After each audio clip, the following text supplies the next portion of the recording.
عمران اپنے ہی بچھائے ہوئے جال میں پھنسنے لگے، عمران کے خلاف گھڑی چور کے نعرے، دھکم پیل بھی ہوئی۔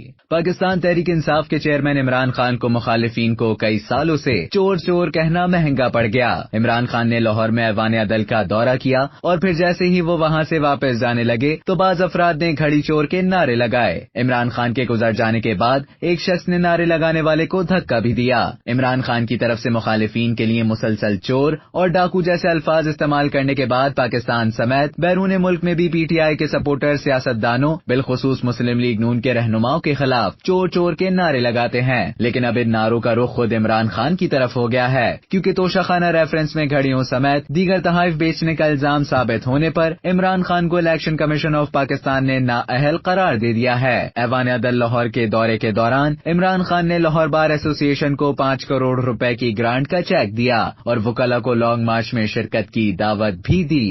اب تک کے لیے اتنا ہی۔ مزید خبروں اور نیوز اپڈیٹس کے لیے ڈیلی جنگ کے یوٹیوب چینل کو سبسکرائب کریں اور فیس بک کے پیج کو لائک کرنا نہ بھولیں۔